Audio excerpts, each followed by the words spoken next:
babengi biso nyonso yaka soki oza na moyen ndenge bakangisa biso Angola, RDC, Brazzaville oyoki kaka yaka présence ya yo ya moto ya Brazza eza nécessaire, présence ya moto ya Angola eza nécessaire, RDC nécessaire. Toyokani jamais tokabola kuna mpe tovandaka kolobaka teke ngaza congolais ya Brazza nga congolais kokabola te na lingomba frontière ezali te, frontière ezali mabota nyonso tozali kaka moto moko soki okaboli na miso ya Nzambe eza malamu te. Peut-être na liseki osakani na yo mais oyo asia motema anga na kaboli oza angolais anga na kaboli oza congolais ya Brazza Congo RDC non soki osali bongo opebisi pamba te les trois Congo ekotambusa Afrique mokili mobimba. Alors biso tolingi tosala mosala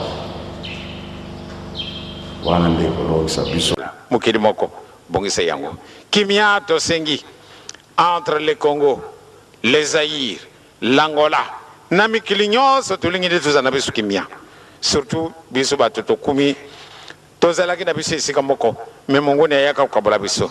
Le Congo ezali Zaïre, Zaïre ezali Congo ezali Angola, Angola ezali Congo ezali Zaïre. Tika te okumisama na nkolo mina seko na njutu pe na milimu na biso kimia na kati na Afrique mobimba, Europe, Amérique, Asie na Matei. Nous avons vu sa lumière, qu'il nous fasse vivre son bonheur. Vous avez toutes les chances. Mais tout d'abord, on peut vous nommer avec n'importe quel titre. Mais si vous ne vous connaissez pas qui êtes-vous, vraiment vous ne ferez rien. D'où est venu l'homme noir. N'oubliez pas ça.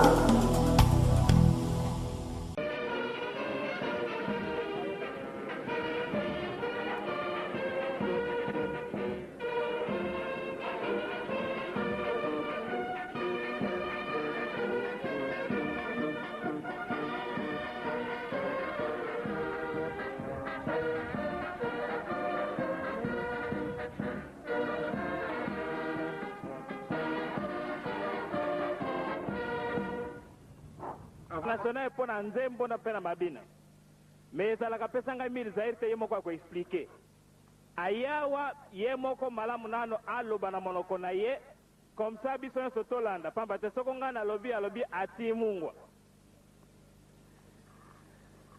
Mama Tema Jobi, vous vous trouvez ici en plein milieu kimbangiste. D'où venez-vous? Comment se contact entre un artiste musicien international avec l'église kimbangiste côté spirituel? On ne comprend pas. Bon, la masse ici, mais comment? Une danseuse là qui chante là-bas, venir à l'église kimbangiste, mais c'est quoi? Alors, je crois que vous commencerez à leur dire qui vous êtes, comment vous êtes venu ici. Qu'est-ce qui a fait que vous vous trouviez ici et quel est votre programme? Merci. Je commencerai par saluer son éminence ainsi que sa famille et tous les responsables de l'Église et tous les fidèles ici présents. Je n'ai pas l'habitude de prendre la parole de cette façon. Il m'est, je ne peux pas dire facile, mais même si j'ai le trac, à partir du moment où il fallait m'adresser à un public laïque ou chanter devant un public comme ça, il m'est arrivé de chanter devant 45 000 personnes, j'avais le trac, j'avais peur, mais je rentrais comme un coq au combat. J'avais donc une victoire à gagner, quelque chose à prouver. Mais ici, quand on m'a demandé de prendre la parole, j'ai failli rentrer dans la terre, car je n'ai rien à prouver. Je n'ai plus qu'à être comme un petit toutou qui exécute ce que l'on me demande de faire, ce que Dieu me demande. De me soutenir et demander à l'Esprit Saint de bien m'inspirer et que je sois un bon toutou pour pouvoir dire ce qu'il veut bien que je dise. Eh bien, qui je suis? Une petite fille de la Martinique qui est né et qui a grandi dans une toute petite commune de la campagne, de 1500 habitants à peu près. J'ai des parents qui sont dans la musique, du côté maternel comme du côté paternel.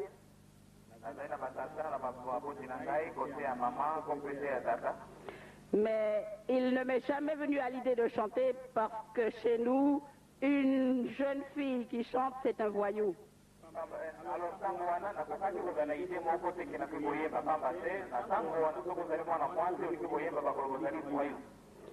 Alors je suis devenue une enseignante. Mais je crois qu'au fond de chacun de nous, il y a un petit voyou.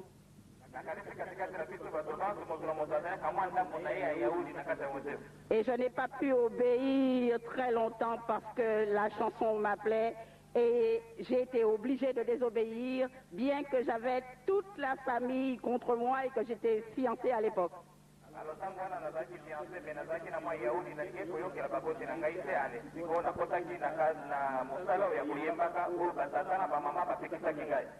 Mais j'ai un côté assez déterminé. J'ai dit, fiancé ou pas, parents mécontents ou pas, j'ai choisi de chanter car j'ai un message à apporter à ma communauté.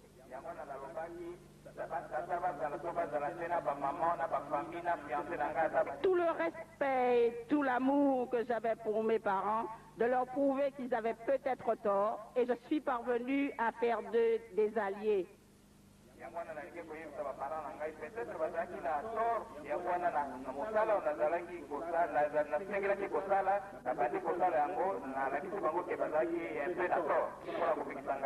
Donc je vais essayer d'être bref parce que je ne vais pas tout vous raconter, mais je vais vous donner les traits principaux.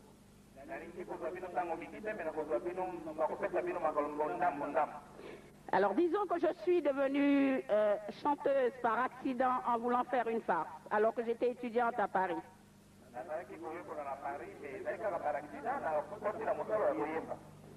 Donc je déduis que c'est Dieu qui a voulu que je devienne chanteuse. Mais je faisais ça pour m'amuser. Jusqu'au jour où je me suis trouvée dans une assemblée de gens qui s'appelle Réarmement Moral.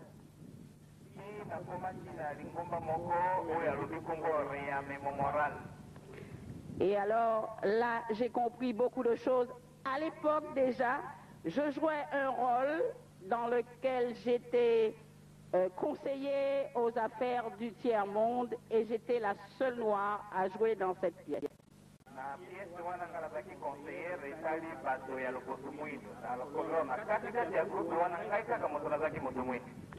Et dans cette pièce, je dénonçais tellement de choses que font les gens du colonialisme, surtout l'Occident, où on disait vous prenez nos matières premières à peu de gens, à peu d'argent, vous les manufacturez et vous les revendez à des prix extraordinaires. Je dénonçais tout ce qui se passait contre notre communauté. Mais je mettais tellement à mon cœur que beaucoup de plans pleuraient quand j'intervenais dans cette pièce.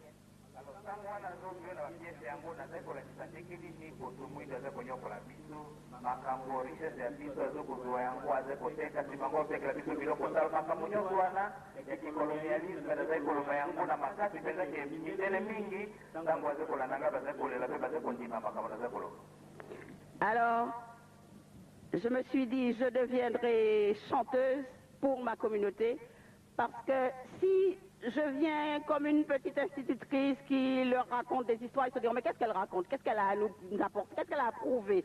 C'est quoi plus intelligente que nous? Tandis que si j'ai la télévision et la radio à ma disposition, si j'ai une scène à ma disposition, je pourrais dire tout ce que je veux et personne ne pourra me dire t'es quoi. Groupe de jeunes, donc groupe international, nous avons fait l'Angleterre, l'Allemagne, la Suisse, etc. Nous est tombée l'annonce de la mort de Martin Luther King.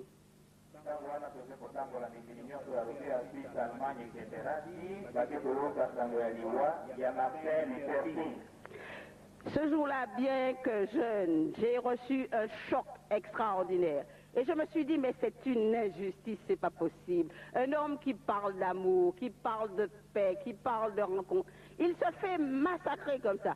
Alors vos histoires de changer le monde, moi je ne veux plus en entendre parler. C'est la dernière représentation que je donne avec vous et je m'en vais toute seule faire mon chemin.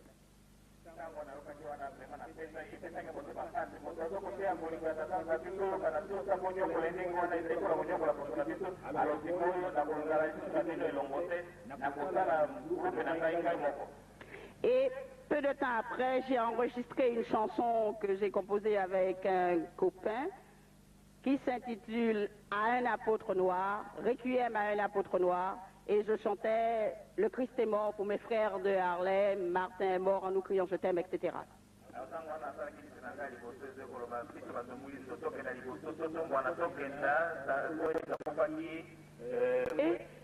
Et j'ai continué à faire des recherches, j'ai fait de la radio, nous avions besoin d'une radio à Paris, j'ai été membre fondateur, je me suis battue pour que nous ayons cette radio, j'ai été au conseil d'administration pendant assez longtemps, et j'ai eu l'idée de faire une émission qui s'intitule « L'union fait l'artiste ». Mais en réalité, je parlais surtout de solidarité, d'amour, c'est-à-dire que pendant cette émission, je voulais au fond de moi que le studio devienne comme une chapelle quand je recevais les autres artistes comme moi. Alors, les gens ont apporté tant de témoignages de satisfaction. J'ai reçu des lettres de prisonniers, des lettres de gens qui étaient désespérés. Je me suis dit, il faut aller plus loin. Alors, j'ai abandonné mon métier pendant 2 ans. Je me suis mise à faire de la recherche et j'ai découvert des trésors. J'ai découvert qu'on nous avait trompés depuis des millénaires, qu'on nous avait raconté des histoires. Et moi, nous avons dit, il faut absolument dénoncer tout ça et créer une émission. Et dans ma cuisine, alors que je cherchais le titre, il m'est venu un titre d'une de mes chansons, une chanson que j'ai composée que j'intitule « Zombie levé ». Zombie, c'est pas le diable comme on dit chez nous, mais c'est dans le sens zombie à Haïti où quelqu'un est tué soi-disant alors que ce n'est pas vrai. On l'enterre et le sorcier vient le déterrer après une certaine heure et l'utilise comme esclave. Donc c'est quelqu'un qui ne sait pas qui il est. Il est ce qu'on lui dit qu'il est dans sa tête, mais en réalité, il ne sait pas qui il est. Et je me suis dit que dans notre communauté, nous sommes des zombies. Signifie zombie, éveille-toi.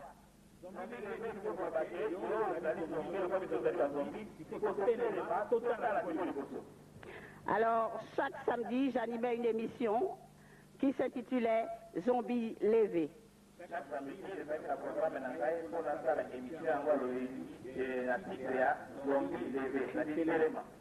Et c'est ainsi que l'ami et moi, nous communiquions aux gens de notre communauté ce que nous avions appris à travers les recherches.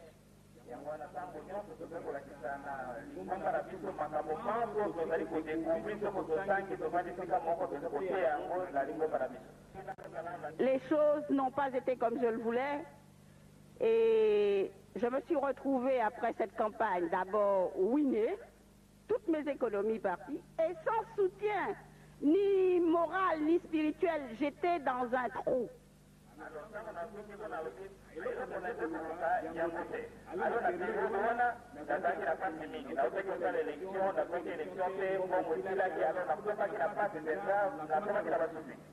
Alors que je me retrouve fauchée sans un sou, couchée dans mon salon un jour, une dame vient, je dormais, une dame en blouse blanche avec un foulard blanc et me dit Kimbangu.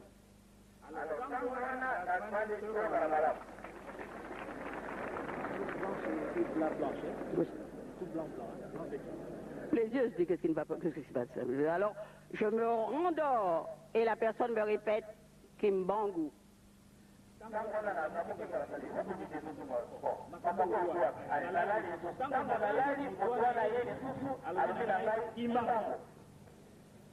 Je me réveille encore et je me rendors une troisième fois. La personne me dit Kimbangu. Alors définitivement, je me réveille.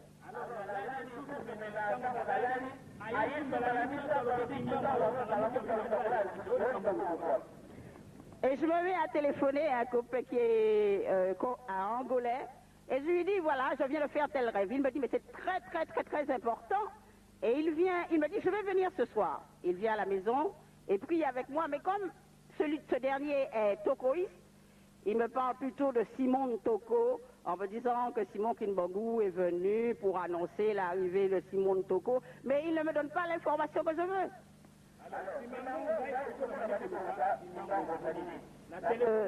On prie, il s'en va et je continue de chercher. C'est alors que je rencontre un animateur de radio qui a vécu au Zaïre mais qui est aussi angolais, qui me dit mais il y a un représentant de l'église kimbanguiste à Paris que j'ai eu l'occasion de recevoir à la radio et il me donne les coordonnées du pasteur Moïse Mawawa.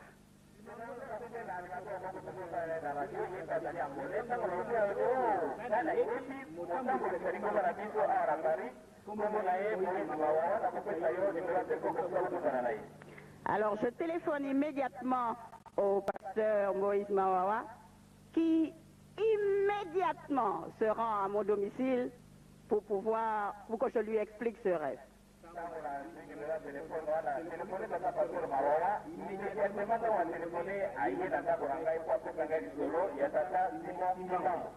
Mais ce jour-là, je lui dis, je ne pouvais pas vous recevoir longtemps parce que je dois aller à une réception où il y aura la presse et je suis appelé pour être témoin de tirage de tombola et les journaux doivent commenter ce tirage et il faut qu'il y ait des témoins pour qu'on voit que ce tirage n'est pas truqué.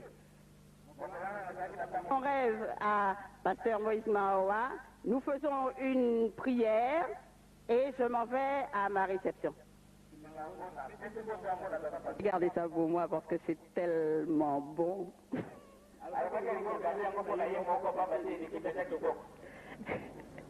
Alors je suis allée à une retraite à Loutendele.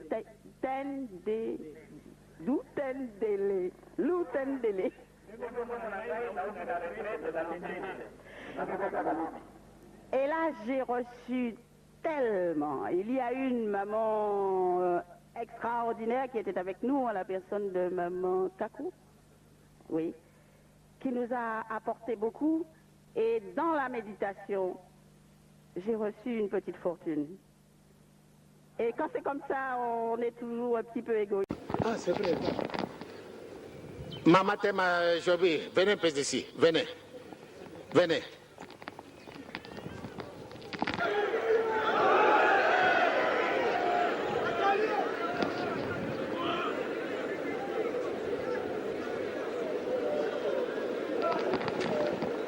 Ate kufuka mate wakoma na passé kufuka mate ya hotel ba jenu na yo ici ku fina go bo nie oyo mama na biso oyo bosito to sito yibie azali susu mupaye na biso te ya solo tokenenge na putu tokota kena na kuna ye asala kabiso invitation to kana kula nanda kuna ye nakendaki nanda kuna batu mususu nakendaki te kasi nanda kuna ito kendaki metango akaye kukamata bande kuna ye ambuka na ye tango batuti nzembo lokola besulukengo na kamwa ki vraiment kama ti munoko na bisa ki Kongo penza na kamwi solo ayaki mpona tina na fête lelo na pokwa akujunga c'est-à-dire azali ndoki te na bengi yo sorcière te na lubien eh bien ya solo ndenge baye baki ata donc bakabwana ndenge azali mutu moko ayekoli mutu moko azali kukomaka mutu moko tundi na bakamarani ya ndenge na ndenge ndenge abisekulifie te prote alanda yo kipakise eza na ipasi kasi nzambe alati ye pati ya persevere na kati na mikumbo oyo ya solo ebukaki nde akenda lelo na Togo alubi nakorata fete namonaki mawana ye tate bokisaka namuna ye pate mama lela mingi te epuis balobi avion okenda lisu na Togo te na 23 heures sikasikawa tokopesa ye au revoir faki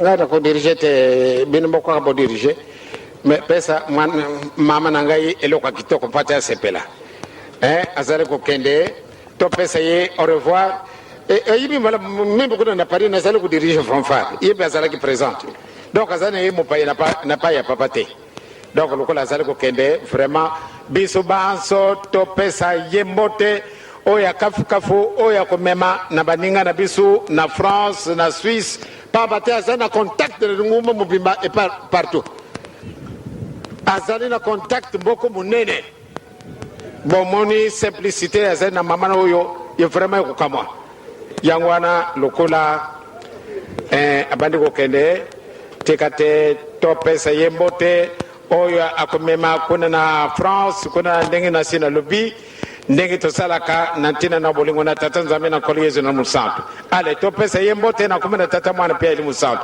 okumbia tata ya mwana oya ili musantu. Eh bien, je n'ai rien à dire. Je vous dis purement, simplement merci. Et félicitations pour votre courage. Vous avez la foi. Vous avez demandé à ce que vous puissiez partir au lieu que ce soit le matin et que le bon Dieu puisse retarder. Votre demande, automatiquement, ça a été exaucé. Ce qui veut dire vraiment vous avez la foi. Oui. Vous ne vous rappelez pas de moi. Le visage a changé. J'ai pris un coup de vieux. Je suis m'arrêté. Non, mais je sais. Ah, d'accord. Mais j'ai bien dit une beauté. Oui. Ah, quand même.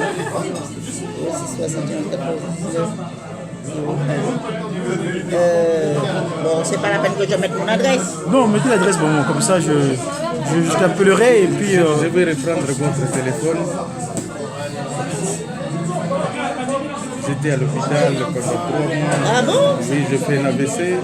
Oh, c'était trop grave.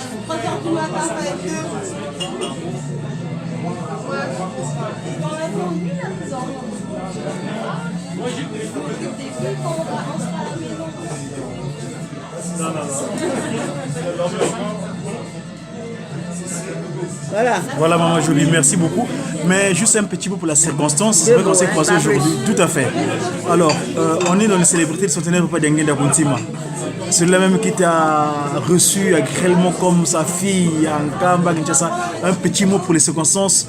Là, le 27 dernier, c'est la fête de Mamouilou. Que diriez-vous aux enfants qui m'ont travaillé le monde entier?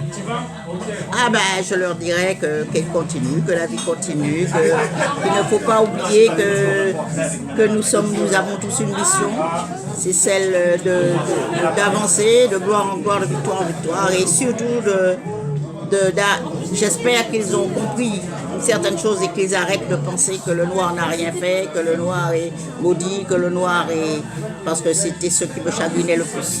D'accord. Voilà, parce que le noir est puissant et il a fait beaucoup de choses. Et la plupart des choses que le blanc utilise, ça a été volé au noir.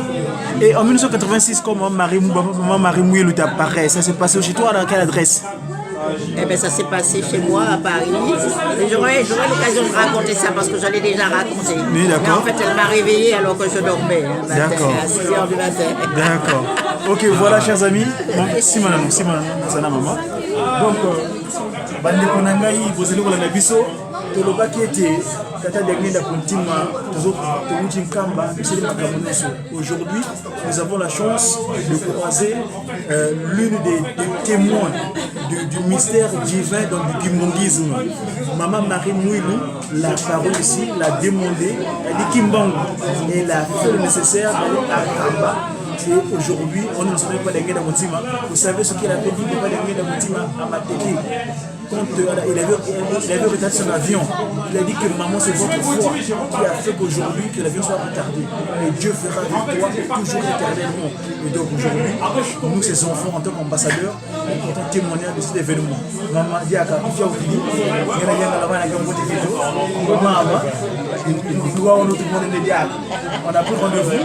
Maman Marie Mouilou Kiawanga, là-bas à Montargis. Maman aussi, merci beaucoup pour ce coup de main spirituel. Nous t'amènerons Maman Jolie d'ici là. Chez toi, on mènera le rendre visite. Car toi, tu as fait usage des propos de ta part de papa en Suisse. Kiawanga, ce que tu avais entendu et ce que tu appliques. Merci beaucoup. Allez. Salut Maman Marie. Ah, voilà, à bientôt. Okay.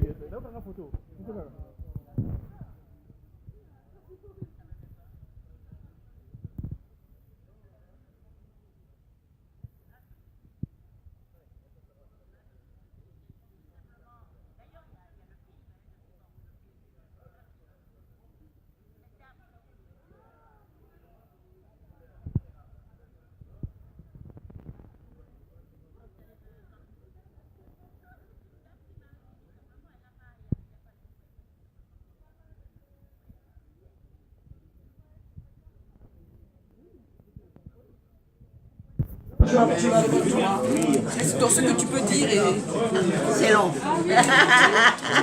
Bon, maintenant nous voulons voir Papa Lasconi, le grand documentariste. Toi, tu fais des lives, c'est pas non, comme c'est pas live ça, papa. C'est juste une info. Je prends là. Okay. Tu nous as mené une personne. Toi, tu es un globe-trotter. Oui. Présente un peu aux gens qui t'écoutent. Qu'est-ce que tu peux leur dire? Yenge Kieno, Batata ma maman, Mbotenabino, Mbotenzeno. Je suis Lasconi, Ngomboulou Yasangi Minabantou, qui signifie en langue Congo le lion de la pousse qui dévora nos braconniers. Le Ngo, c'est le symbole du royaume Congo, donc le léopard. Et donc nous avons ici fait une projection d'un film qui s'appelle Karukera, 1802, qui relate une révolution qui s'est passée en Guadeloupe. Et Guadeloupe, une île qui est peuplée à 67% par les Congos, les Bénin Congo. Et donc il a fallu que je traverse les mers, l'océan Atlantique, pour aller retrouver leurs traces. Et donc c'est cette histoire héroïque que j'ai voulu restituer à travers ce documentaire. Leurs descendants, ce qu'on appelle les afro-descendants, ont témoigné dans le film, ils ont joué le jeu. Et nous avons rassemblé plusieurs personnes aujourd'hui, des gens de divers horizons. Les Congolais, les deux rives, les trois rives même, il y a l'Angola représenté ici, le Congo-Kinshasa, le Congo-Brazzaville, donc le Mapukumatatu tout était représenté, le Cameroun, le Togo, le Mali, le Sénégal, la Côte d'Ivoire, la Martinique, la Guadeloupe, tout le monde était ici. Nous sommes dans la dynamique de Marcus Garvey, qui est né en 1887 comme Papa Kimbangu. Garvey né dans la Caraïbe 17 août 1887, Papa Kimbangu né en septembre 1887 sur le continent. Donc il n'y a pas de hasard. Ce qui se fait de l'autre côté, se fait de l'autre côté parce qu'il y a deux rives. L'Afrique se prolonge et il nous faut établir un pont pour qu'il y ait une traversée facile. Un père et une mère dignes doivent toujours se préoccuper de l'endroit où se trouvent leurs enfants. Et l'Afrique, jusque-là, n'a pas fait encore le travail. Il n'est pas normal que nos enfants déportés viennent d'eux-mêmes. Nous devons aller les chercher spirituellement et physiquement. Moi, j'ai commencé à faire mon travail avec la bénédiction de Mvoulouz. Et donc, que les autres fassent la même chose. Bon, moi, j'ai eu la récompense, j'ai eu la femme aussi. Bon, alors, viens que je te dise ce que j'ai à te dire. Ok. Ça, c'est ce qui est c'est faire les photos là. Pour moi, vous revenez que j'entends vous nous sommes trompés.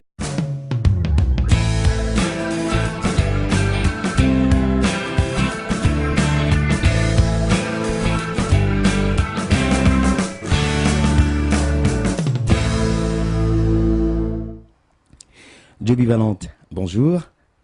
Bonjour. Vous êtes une chanteuse et militante associative au COFAD qui agit pour l'émancipation de l'Afrique et la réhabilitation de la mémoire des Africains victimes des déportations et de la traite négrière transatlantique durant les siècles de l'esclavage. Pouvez-vous nous présenter un petit peu votre parcours et nous dire comment vous avez pu faire vivre votre talent de chanteuse et de militante associative au service de la cause que vous défendez depuis près de 40 ans?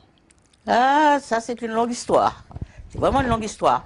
Parce que, effectivement, je dirais que depuis mon enfance. Depuis votre enfance. J'ai été assez révoltée, je peux employer ce mot-là, parce que lorsque je suis née dans une petite commune qui s'appelle Font-Saint-Denis, à la Martinique, et il y a une église, une petite église dans cette commune.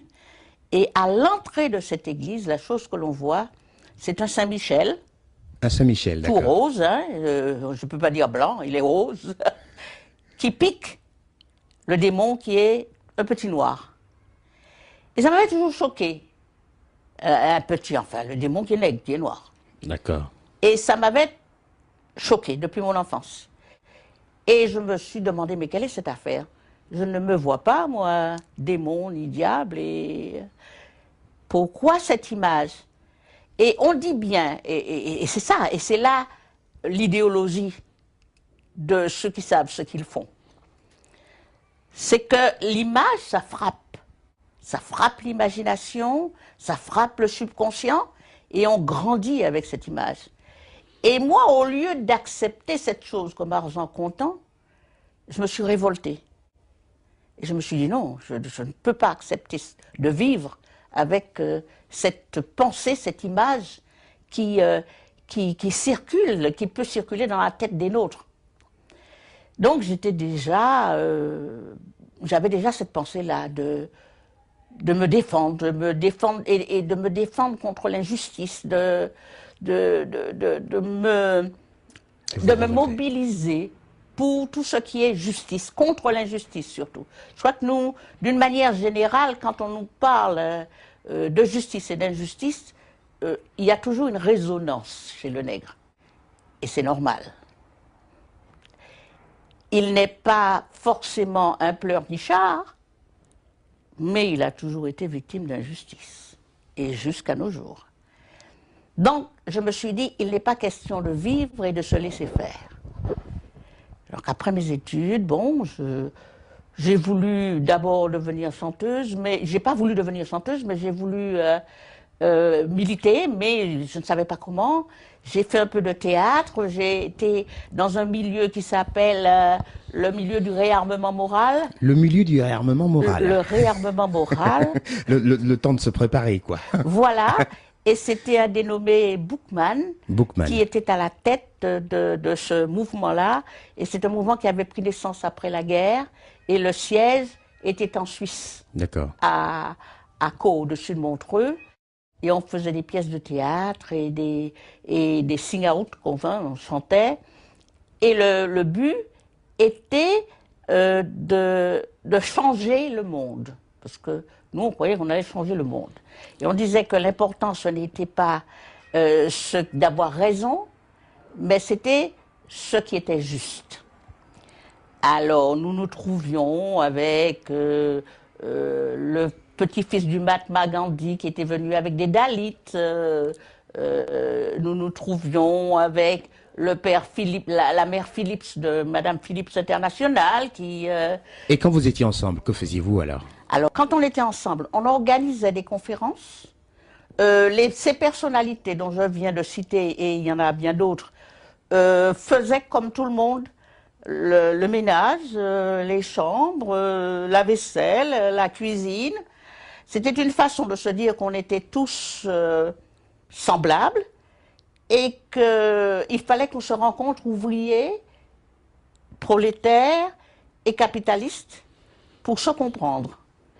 Et on organisait des conférences aussi pour des gens de l'extérieur qui voulaient nous écouter, et des pièces de théâtre et des chansons de façon à ce que nous puissions, parce qu'à travers l'art, on peut militer. À travers l'art, on peut faire passer des messages. Et en même temps, c'était beau de voir des gens de différentes nations ensemble, parlant d'une même voix et chantant aussi d'une même voix. Voilà. Et on tournait comme ça, et on est allé en Angleterre. C'est comme ça que j'ai fait le théâtre Westminster de Londres, que nous sommes allés à Strasbourg, en Belgique, un peu partout. Et jeune, ça c'était dans ma prime jeunesse. Après, accidentellement, j'ai eu envie de jouer de la guitare, d'avoir une guitare. Alors le Père Noël m'a offert une guitare. Et avec une copine, on s'est mis... Alors moi, je jouais à la guitare, c'était à l'époque de Vertefontaine, où je suis né, alors 3 accords. Juste une petite parenthèse. Croyez-vous encore au Père Noël? Ah ben si. D'accord. Absolument, La absolument. magie du Père Noël. La magie du Père Noël. D'accord. Ah oui. Et l'œuvre, l'esprit du Père Noël. Voilà.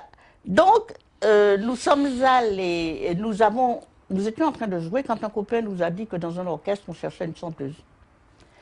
Et la copine a dit, pour blaguer, on va faire un tour. Et puis lorsque nous sommes arrivés, elle s'est dégonflée, elle a dit que c'était moi la chanteuse. Alors, j'étais obligée de dire oui. Il a bien fallu assumer. Oui, il a fallu assumer. Et c'est comme ça que je suis devenue chanteuse. Mais en même temps, j'ai accepté de le devenir parce que pour moi, c'était l'occasion d'être sur une scène, de pouvoir être sur une scène et dire ce que je pense. Et parler de solidarité aux miens. Et parler de l'amour de soi au mien. Ce qui fait que... Vous souvenez-vous encore de votre premier texte alors en tant que chanteuse? De mon premier texte en tant que chanteuse, non, parce que c'était en espagnol, c'était de la salsa. D'accord. Mais après, quand j'ai composé, ça c'était autre chose. Et le premier alors, voilà. Qui parlait de la cause? Donc le premier qui parlait de la cause, c'est un disque rayé, déjà. Le deuxième, c'est j'aime les bourgeois qui m'aiment, j'emmerde les bourgeois qui ne m'aiment pas. Mais le tout premier, c'était Requiem à un apôtre noir, et c'était pour Martin Luther King. Parce qu'en fait, j'ai laissé l'équipe du réarmement moral à la mort de Martin Luther King. Nous étions en Suisse, et on avait donné une représentation la veille au château de Caux. Et dans cette représentation, j'avais le rôle de ministre des Affaires du Tiers-Monde. Voilà, où je parlais des matières premières, déjà à l'époque, des matières premières qui étaient prises à bon marché et que nous étions revenus, on revendait très cher, etc. Et c'était un gouvernement, donc j'étais ministre des Affaires du Tiers-Monde. Et le lendemain, lorsque nous nous sommes réunis pour donner nos impressions, parce qu'on se réunissait chaque matin, et on parlait de ce qu'on avait ressenti la veille, etc. Il a été annoncé la mort de Martin Luther King. Et dès cet instant? Et dès cet instant, j'ai dit, on ne peut pas changer le monde. Donc je ne pourrai pas rester avec vous. Je repartirai, je vais continuer à me battre, mais là, ce n'est pas pour changer le monde. C'est pour me défendre et voir comment, avec les miens, nous pourrons nous défendre. Voilà. Donc, arrivé à Paris, j'ai composé Requiem à un apôtre noir. Pourriez nous faire un petit extrait? Oh, Requiem à un apôtre noir. Oh, Requiem pour Martin Luther King. Le Christ est mort pour mes frères de Harlem. Martin est mort en nous criant « Je t'aime ». Oh Luther King, ton beau sourire était de main tendue, etc. Voilà, j'ai oublié une bonne partie parce qu'il y a très longtemps que je n'ai pas chanté cette chanson, dans la mesure où, après Luther King, il y en a eu beaucoup d'autres, jusqu'à Obama. Voilà. Et, donc, pour arriver à mon parcours, et entre-temps, eh bien, il y a eu la création de Tropic FM. Donc, je suis membre fondatrice de la radio Tropic FM. Alors là, le combat a vraiment commencé, et la lutte a vraiment commencé à partir de là. Parce qu'entre-temps, je suis allée vivre un peu aux États-Unis. Et j'ai vu comment nos frères vivaient là-bas. Et ils avaient leur propre radio, il y avait des animateurs, Donc je suis revenue en France avec l'idée d'avoir, dans les années 75, 76, avec l'idée que nous pourrions aussi avoir notre propre média si nous voulons vraiment être connus et reconnus. Donc je dis, il faut absolument que nous ayons une radio, une télé. Alors on me regardait comme un extraterrestre. Bon. Alors vers les années 80, Mitterrand est arrivé, donc on a commencé, on a milité pour avoir une radio. Donc finalement on a eu Tropic FM, et là j'ai commencé à faire des émissions de conscientisation. Alors la première émission c'était l'Union fait l'artiste, où je m'arrangeais pour faire connaître des artistes de talent qui n'étaient pas connus de notre communauté. Donc j'en ai reçu quelques-uns. Après, il fallait une autre dimension. Alors avec un ami qui s'appelle, un collègue qui s'appelle Guy Numa. Nous avons donc créé une émission qui s'appelle Zombie Lévé. Zombies debout, réveillez-vous. Je fais partie de ces zombies-là. Hein. Ah. Oui, oui. J'ai bien compris. Voilà. Et là, dans cette émission-là, nous parlions des civilisations noires. Il y a même au début des gens qui téléphonaient pour dire non, il n'y a jamais eu de civilisation noire, il n'y a jamais eu... Et les gens se sont excusés après. Il y en a d'autres même qui se sont réunis en conseil d'administration pour dire de supprimer cette émission parce que je racontais des histoires qui ne tenaient pas debout. Surtout après, j'ai commencé à parler des inventions noires qui ont servi à l'humanité. Et on n'avait jamais entendu parler de ça. Donc dans les années 80, je suis celle qui a parlé des inventions noires qui ont servi à l'humanité. Donc le feu tricolore de circulation, le procédé de plasma sanguin, la banque, les banques de sang, la réfrigération, le filament électrique, les communications longue distance, etc. Tout ça, ce sont des créations noires. Noires, oui, il y en a beaucoup. Qui ont servi à l'humanité. Voilà. Et après ça, les gens ont commencé à me dire, oui, mais c'est bien de réveiller comme ça les consciences, mais il faut faire quelque chose. Donc en septembre 85, nous avons organisé une manifestation pour la libération de Nelson Mandela. Et c'était la première fois qu'on voyait une organisation de ce genre, de cette ampleur, avec des nègres, et nous étions à peu près 5000. Et puis donc, après cette manifestation, puisque les gens ont dit qu'il faut aller plus loin, nous avons créé une association qui s'appelle Mouvement pour une nouvelle humanité, dont je suis encore la présidente. Qui existe jusqu'aujourd'hui. Et MNH. Et là, nous avons même présenté des candidats aux élections législatives de 86, en Seine-Saint-Denis. Et les résultats alors? 4365 voix, sans médias, dans le silence le plus total. Mais ce qui nous intéressait, c'est qu'on parle de nous, qu'on sache que nous existons et que nous nous comptions. Et ça a été une bonne chose, puisqu'après ça, on a nommé une ministre. Bon, c'est pas ce qu'ils ont fait de meilleur, mais nous avons eu quand même une ministre de la communauté qui a été Mme Michaud-Chevry. Donc, notre slogan était « Nous devons être là où les décisions se prennent pour nous ». Et puis, je vois de plus en plus des nôtres qui sont élus. Donc, ça a fait des émules. Et nous avons eu aussi, le MNH a eu des élus, quelques élus. Nous avons présenté au municipal et nous avons eu quelques élus. Et en 1994 est arrivé le COFAD, le collectif des filles et fils d'Africains déportés.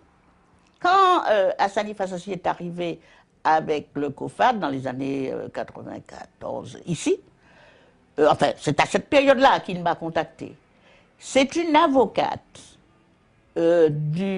camerounaise qui s'appelle Alice Nkom. Alice Nkom. Alice Nkom. Qui lui a parlé de moi, je ne sais pas où est-ce qu'Alice a entendu parler de moi, qui lui a parlé de moi et qui lui a dit que si qu'elle connaît une personne qui est carrément le lien entre la Caraïbe et l'Afrique, elle s'appelle Zombie Valente, il faut absolument la contacter pour pouvoir travailler avec elle. Voilà. Elle dit, je ne vois qu'elle comme référence dans ce domaine-là, dans ce sens-là. Et Hassani Fassassi, que je ne connaissais pas, m'a appelé. D'abord, Alice Ncom m'a appelé, et puis ensuite, Salif Assassi. Et lorsqu'il a présenté effectivement l'idée, les statuts et vraiment le but de l'association, j'ai adhéré. Voilà. Et vous en êtes encore membre aujourd'hui? J'en suis membre et vice-président. Alors, Djoby, quand en 2001, Christiane Taubira a exposé le cadre de la loi sur la reconnaissance de l'esclavage en France, comment avez-vous vécu cet événement? Alors l'histoire de la loi Taubira, c'est une longue histoire que je raconterai plus tard parce que vraiment, c'est une histoire très belle et très longue. D'accord. Mais ce qui est extraordinaire, ce que je veux dire qui est extraordinaire, c'est cette loi a été le travail d'association et ça a été un travail collectif. C'était extraordinaire parce qu'à chaque fois que ça devait passer dans une assemblée, quelle qu'elle soit, que ce soit au Sénat ou à l'Assemblée nationale, nous étions tous mobilisés et on était là, on était à l'intérieur comme à l'extérieur. Vraiment, on était là comme une menace. Et non seulement ça, mais les mails et les fax fusaient de toutes parts pour réclamer que cette loi soit adoptée. Mais comme c'est très long, il faudrait qu'on fasse une émission spécialement pour ça. Très bien, c'est entendu. Alors, Djoby, vous êtes reconnue comme une militante visible sur le terrain. Pouvez-vous nous donner des exemples où il est important, par exemple, pour des personnes qui sont à la recherche de leur histoire d'être présents? Il y a plusieurs endroits. Hein. Il y a surtout... c'est vrai qu'il est important de manifester. Bien sûr. Mais il est important déjà de se trouver dans les dates historiques, dans les lieux, comme par exemple, chaque dimanche, nous sommes à la place de la Nation, où nous parlons un peu de l'histoire et nous apprenons certaines choses. Une date qui a été d'ailleurs très très contestée. Hein. Oui, elle a été contestée, mais moi je sais que nous avons plusieurs dates. D'accord. Et il nous faut des dates. D'accord. Et si on pouvait mettre 365 dates sur 365, pourquoi pas? Pourquoi pas? Donc, j'apprécie beaucoup le 10 mai parce que c'est une date pour tous. C'est-à-dire, c'est une date pour que les Français apprennent leur histoire. Nous avons le 22 mai à la Martinique, le 27 mai en Guadeloupe, etc. Déjà, donc, notre histoire, nous la connaissons. Mais les Français ne connaissent pas cette histoire, cette page d'histoire de la France, l'esclavage. Donc, c'est une bonne chose. Quand vous dites les Français ne la connaissent pas, nous la connaissons, nous, mais les Français ne la connaissent pas, est-ce que à ce moment-là, vous vous excluiez en tant que Française? Non, je ne m'exclus pas en tant que Française. Je me mets dans la position dans laquelle les Français m'ont mise, c'est-à-dire indigène. D'accord. Mais je suis Française. Vous êtes une indigène de la République. Voilà. Les Français ont fait de moi une indigène de la République. Mais moi, je suis... Et ces Français-là, d'ailleurs, qui ont fait de moi une indigène de la République, sont moins Français que moi parce que très souvent, ce sont des gens qui n'étaient pas Français et qui le sont devenus. Ou par leur père, que leur père est devenu et puis ensuite ils sont nés. Il y en a qui ne sont même pas nés ici. Et il y a très peu de gens de leucoderme qui se disent français et qui le sont vraiment. Et ce sont ceux-là qui font du zèle. Et beaucoup de ceux-là nous gouvernent d'ailleurs, ils sont députés et consorts, mais ils ne sont pas plus français que moi, je suis désolé. Mais ça les amuse, alors pourquoi pas? Donc c'est pour ça que je dis ça. Pour ne pas dire les blancs, parce que si je dis les blancs, on va dire que je fais du racisme à rebours. Ce qui permet de comprendre, pour ceux qui savent comprendre, qu'il existe deux formes de racisme. L'un à l'endroit, qui est toléré, et puis l'autre qui se dit à l'envers, et qui n'est pas toléré. Alors c'est bizarre, quoi. C'est bizarre. Mais en fait, il y en a qui admettent qu'ils sont racistes, mais qui sont dans leur bon doigt. Et les autres n'ont pas le droit de l'être. d'accord avec cette situation hein, des indigènes de la République, on a bien compris pourquoi. Mais tout ça ne nous dit toujours pas quels sont les endroits auxquels il faut absolument être en tant que militant. Eh bien, les endroits où il faut absolument être, déjà, ce sont les bibliothèques où il y a nos archives. D'accord. C'est très important et c'est pas évident. En gros, il faut qu'on apprenne à lire. Absolument. Et c'est pas important d'y être parce qu'on n'a pas accès. Alors là, c'est très, très, très important. Donc, il faut qu'on apprenne à lire, c'est vrai, et à bien lire. Et à lire avec l'esprit critique. Et à lire sans être tout simplement des gens qui avalent, mais à lire partout. D'accord. Voilà. Et puis, pour moi, c'est important d'être sur scène. Pour faire passer le message. D'accord. C'est sur scène que sort la résultante d'une masse de lectures effectuées. Voilà, sur scène, au théâtre, au cinéma. C'est-à-dire qu'il faudrait que les nôtres puissent être de plus en plus des cinéastes, des gens de médias. C'est très, très important. Parce qu'une fois qu'on a la connaissance, il ne faut pas être dans les médias avec l'ignorance. Une fois qu'on a la connaissance, on a besoin de médias pour pouvoir dédicacer nos connaissances, partager. Alors Djoby, si vous deviez résumer en un mot ce qui vous anime, que diriez-vous? Eh bien, ce qui m'anime, c'est qu'on arrive à un point où ce qui s'est passé pour nos ancêtres, que ça n'arrive plus jamais. Et pour cela, il faut que l'on soit de plus en plus ancré dans nos racines et fier d'être ce que nous sommes. On n'a pas besoin de dire qu'on est fier, être, mais s'arranger de telle sorte que ce qui s'est passé ne se renouvelle pas, parce que l'histoire a tendance à se répéter. Donc nous devons garder constamment en mémoire ce qui est arrivé à nos ancêtres, afin qu'ils soient fiers de nous et qu'ils disent enfin, nos enfants ont compris. Moi, vous expliquez ce que c'est que l'afrocentricité et l'afrocentrisme et l'africanité. Je crois que pour être complet, il faut être les deux. Il faut les deux. L'africanité, je suis, par exemple, né dans la Caraïbe avec, pour ancêtre, des Africains, l'Africain, mais il y a aussi la Caraïbe. Donc, ma grand-mère, que j'aime beaucoup, c'est l'Afrique. Ma mère, c'est la Caraïbe. Donc, je revendique mon africanité. Mais je revendique aussi tout ce qui appartient à l'Afrique. Civilisation, etc.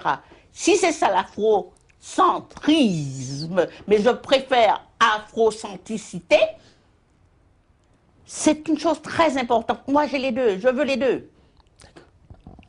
Depuis que vous militez, quelle évolution reconnaissez-vous? Ah ben, je crois que les choses ont évolué, ça c'est clair. Premièrement, on ne nous insulte plus comme on nous insultait à la télé, parce qu'avant, quand on parlait de nous, d'abord c'était toujours les autres qui parlaient de nous, nous n'étions jamais présents, et c'était vraiment n'importe quoi, nous étions traités comme des enfants, des inutiles, des inintelligents, etc. Parfois il y avait des insultes sur la TV, chaîne nationale, ils en venaient nous insulter, et ils savent qu'il y a des procès, donc ça ne se fait plus. Les archives parlant de nos ancêtres qui étaient vendus aux enchères, ça aussi, s'ils le font, ils le font en catimini, donc il y a un respect. On va enseigner, on enseigne déjà notre histoire, évidemment. Il y a un combat parce qu'il y a ceux qui veulent absolument enseigner d'une certaine manière, c'est-à-dire le nègre a vendu le nègre, le bon blanc est venu le sauver, et puis la colonisation est positive. Mais c'est à nous de nous battre pour que nous puissions, que l'enseignement puisse être dispensé autrement et en toute vérité. Mais au moins on en parle. Et puis, vous savez qu'après la guerre, les Africains et les Maghrébins qui s'étaient battus pour sauver la France, on les avait mis de côté parce que c'était la honte s'ils devaient défiler aux Champs-Élysées. Donc on n'en parlait pas. Maintenant, on en parle. Et maintenant, on dit qu'ils ont sauvé la France. Donc, il y a une évolution. Et je crois qu'on va vers la véritable indépendance du continent africain. Donc, les choses évoluent. Vous savez, l'esprit du mal et de la perversion est toujours là pour venir nous empêcher d'avancer et essayer de revenir en arrière. Mais c'est à nous d'être vigilants. Nous avons le devoir de veiller à ce que les choses avancent et de veiller à faire taire l'esprit du mal et de la perversion. Alors, Joby, est-ce que vous pouvez nous donner un petit peu de vos nouvelles? Eh ben oui, je sors un album très bientôt. Intitulé qui est intitulé Achille, bien qu'il y en a qui préfèrent respecter femme, où je dis qu'il faut respecter la femme parce que c'est le don de Dieu pour donner la vie, qu'il faut la respecter parce que si on manque de respect à une femme, on a manqué de respect à toute l'humanité. Mais enfin, je préfère Achille, qui va sortir d'ailleurs dans un single de 3 titres dans quelques jours. Et puis après, l'album sortira dans quelques mois. Pouvez-vous nous faire un petit acapella alors d'Achille, on va dire ça comme Achille, tout le monde connaît Achille, hein, Achille de l'Antiquité. Ah, d'accord. Qui a le talon fragile, que pourtant il était apparemment invulnérable, mais sa mère l'avait tenu par les pieds pour pouvoir le tremper dans le bain d'invincibilité. Mais là où la mère avait la main, eh ben, c'était fragile. Et c'est comme ça qu'on l'a eu à travers son talon. Alors, j'appelle cette chanson Achille. Achille a décidé qu'il est maître de ce monde, le Seigneur, le Sauveur, apparemment garant du devenir de la planète.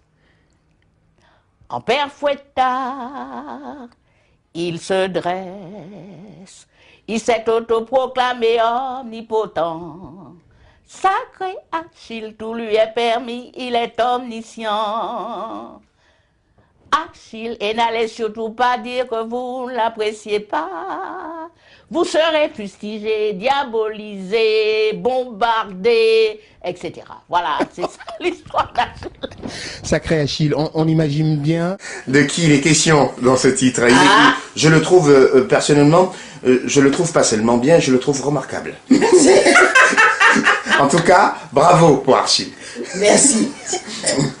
Alors Joby, s'il y avait un dernier message à passer en quelques minutes, que diriez-vous avant qu'on se revoie pour la prochaine fois, si vous m'accordez un petit peu de temps? Ce que je dirais, merci déjà de m'avoir reçu. Merci de m'avoir permis de dire ce que je pense. Et je dirais à ceux qui nous écoutent de force, courage, solidarité, amour, Tchembered, Pamoli, Satimoli, Ped. Avançons. Merci beaucoup. À la prochaine. À la prochaine.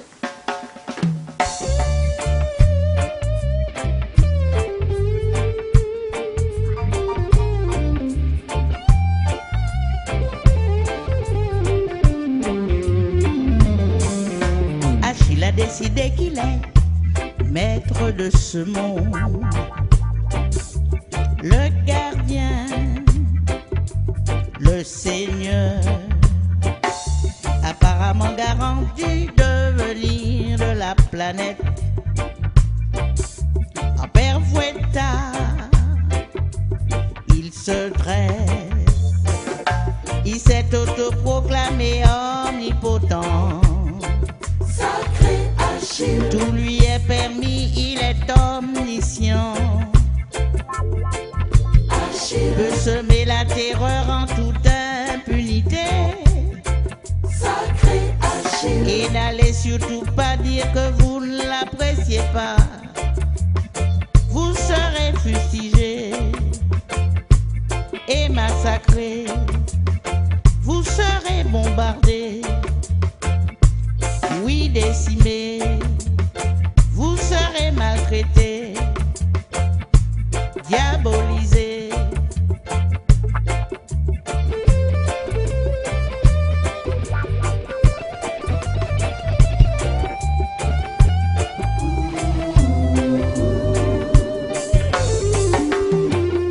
Observez que ce Dieu puissant se réserve tout droit le loisir de corrompre toute l'humanité, et son venin est comme du miel pour ce monde à l'envers. Sa culture, un poison mental bien distillé, et son influence agit même sur la nature, dont les éléments sont toujours plus violents. Achille. Alors qu'Achille oublie qu'il est fruit de la création. Sacré Achille. Il existe une faille quelque part pour le terrasser. La nature a ses lois, et ça c'est terrible. N'en déplaise aux complices.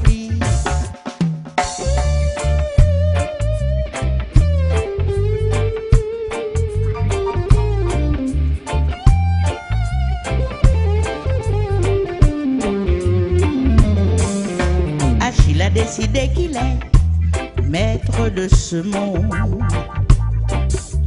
le gardien, le seigneur, apparemment garanti devenir de la planète.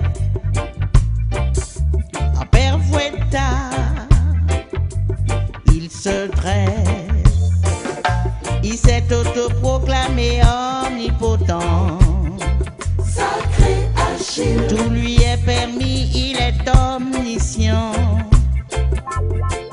Achille. Peut semer la terreur en toute impunité. Sacré Achille. Et n'allez surtout pas dire que vous ne l'appréciez pas. Vous serez fustigé